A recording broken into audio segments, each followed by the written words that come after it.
Good morning, everybody. This is Diggs. It's another beautiful day out here in the Pacific Northwest, and today we ask the question, should you pull for Terra, Celes, should you get shards for Lock? Let's go ahead and dig in. Now, before we get too far into this video, we do have a special announcement on the Amazon side. For those of you that don't know, I am sponsored by the Amazon Appstore, and they take really good care of me, Oron, and a lot of the other content creators out there in the community.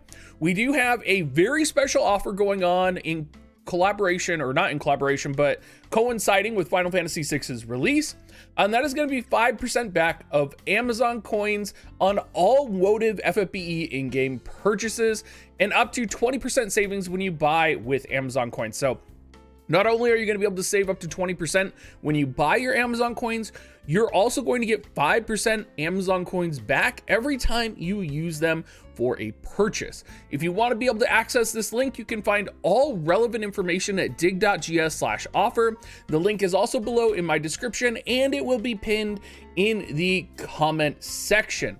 Now, if you're on another version of War of the Visions that is not Amazon, it is very easy to switch. There are instructions on this page. And of course, I can always help you if you want to message me on Discord, whether you're on the iPhone version or whether you're on the Windows version. It is both pretty easy to get on. You just link your account to a Facebook account and transfer over. And this is one of the best ways to support your content creators, to support the community, because Amazon helps put on so many events. They are literally the reason we can be here to do this. So please consider, checking this out. Please consider going to the offer page, switching to the Amazon version of the game so that you can support content creators like us. And thank you so much for listening to this, because I understand, it's not always fun to listen to these advertisements, but you really have to understand the reason I'm here, the reason Oron J is here, is because Amazon Appstore is supporting us and has been supporting us pretty much since day one almost. So thank you so much to Amazon Appstore, and please guys, really consider switching over to the Amazon Appstore version of the game. So Terra and Celes, there is probably a unanimous opinion in the community right now that Terra is not worth pulling, and that Celes is going to be the unit that everybody should pull for. And I would say that is mostly accurate. I feel like Terra is another Delita situation. She's clearly better than Delita. For all of you who know my history with Delita and know my experience recommending Magic Delita, I'm not going to come in here and recommend Terra. I don't think Terra is going to be worth pulling. I think Terra is a niche unit. I think she is a unit that, she will be relatively powerful. Particularly, I think, in rainbow formations, and particularly when you are trying to make use of her evocation gauge boost. And whether or not she's useful for her evocation gauge boost now or in the future is kind of yet to be seen. Maybe we'll get another unit that's going to be releasing, which will give more evocation gauge boost as well. You pair the two of them together, and all of a sudden you're able to guarantee an evocation boost on like turn 3 or something. Again, that's pretty skeptical, but it is kind of what I think about when I look at Terra. I also think about the viability of Fire, and I think for Fire to be viable, we are probably going to have to get a GL exclusive for Fire, and I don't think for Fire to be viable, Terra would be involved in that composition. I think you would still probably rely on Glaciella and King Mont over potentially Terra. I think you may lean into Satia a little bit. I could see Terra being put in, but I also could see like maybe Minwoo for more heals and support, right? So there's like, even if we do get a Fire exclusive, and that Fire exclusive is really powerful and meta defining, and it can somehow defy the meta that is potentially going to come of Astoria and Celes, or of the dark meta that will be here soon, or the light meta that's pretty much already here, I don't think it's going to matter whether or not you have Terra. Now, in terms of a fun unit to have, in terms of a unit that I would want to have, in terms of a unit that I think people would enjoy having, I think Terra is going to be a really fun unit. I think she's going to be really powerful. I think if you're wanting help on your elemental clears in PvE, she'll be really good.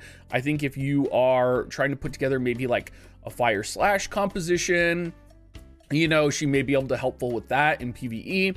But I don't think she's going to be kind of the next end all be all. Important note here as well when we are considering Terra is you do want to think about the VC coming out as well. That's going to be the Final Fantasy 6. God, I almost say Final Fantasy 3 every single time. Sorry guys, that's my childhood coming out. I played Final Fantasy 6 when it was Final Fantasy 3, and like it was my favorite game in my childhood. And so to me, like part of this is always going to be Final Fantasy 3. But looking at the VC, it's going to give the individual unit fire attack up, HP up. It's going to give AP and magic. Party-wide, it's going to give Man-Eater with magic attacks and spirit. And it's going to give missile resistance. And with Terra, it's going to give magic and agility. The question you have to ask, though, is this VC even going to be worth it? Right? Like, if you pull Terra, do you have to pull this VC?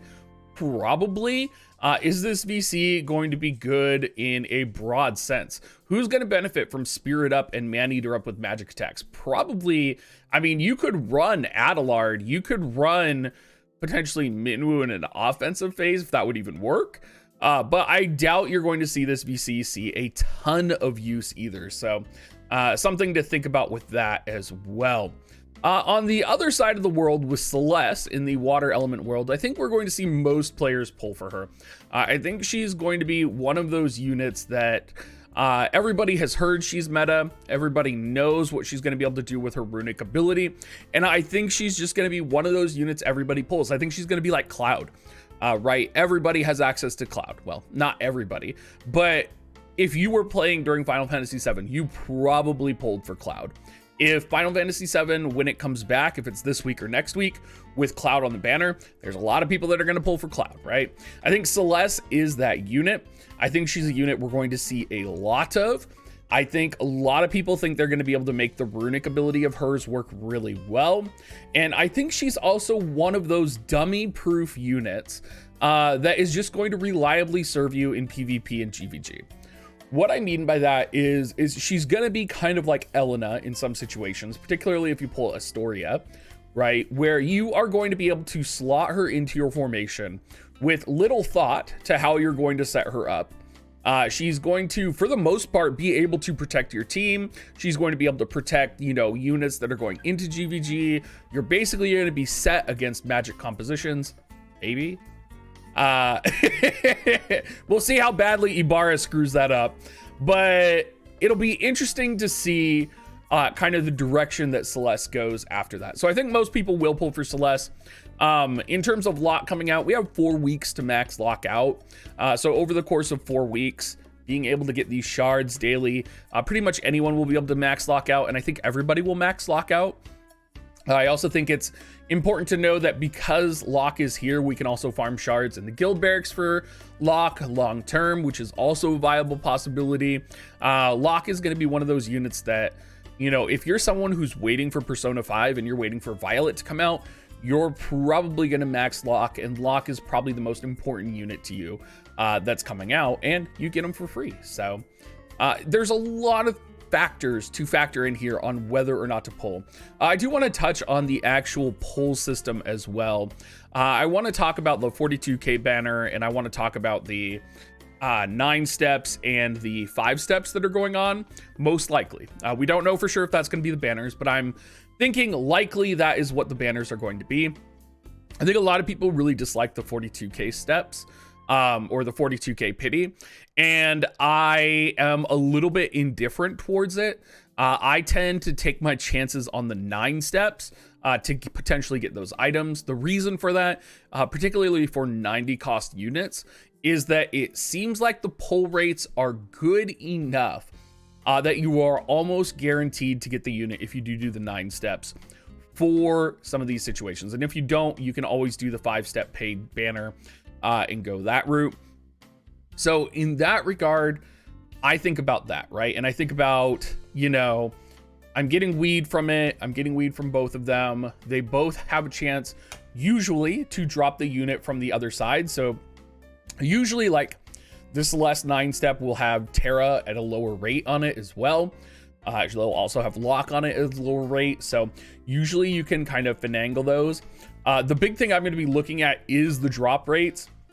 If any of you watched my news video recently where I talked about, I can't remember what unit it was. It was one of the units that came out. It wasn't Brachiosaur.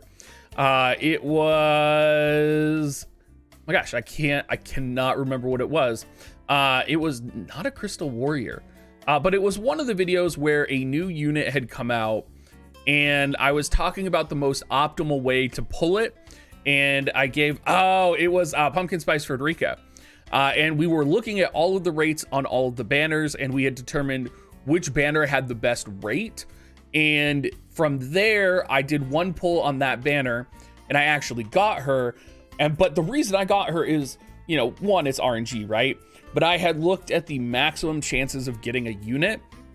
And so while you may be guaranteed a unit at a 42K pity, it may not be the maximum chance you have to get potentially a unit and other benefits for your account.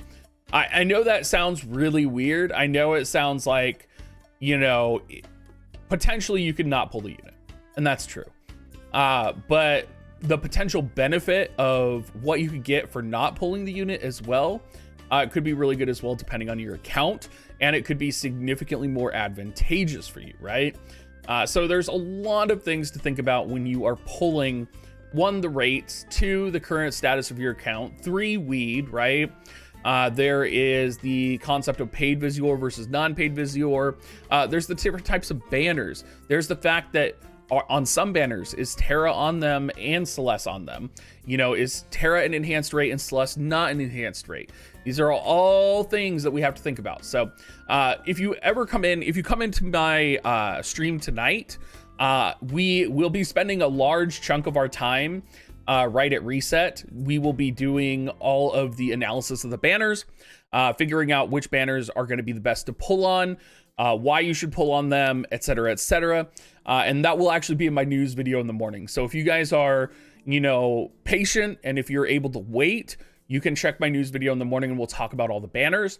Or you can come on stream later tonight and we will look at all of the rates and figure out the most optimal way to pull for these units. Because you have things to factor in, like tickets costing, you know, you could spend 3K paid to get essentially 6K worth of ticket pulls or 6K worth of pulls, which may be a good value if you're going for the 42K, but maybe you should be going for the 9-step instead. So anyway, everybody, thank you so much for watching. I hope you guys all have a great rest of your day. Remember, please go to dig.gs/offer. Go check that out. You know, all the content creators out here, we need your support. We need you to show Amazon that you support us and that, you know, this game is worth Amazon investing their time and resources in. So thank you so much, everybody, and have a great rest of your day.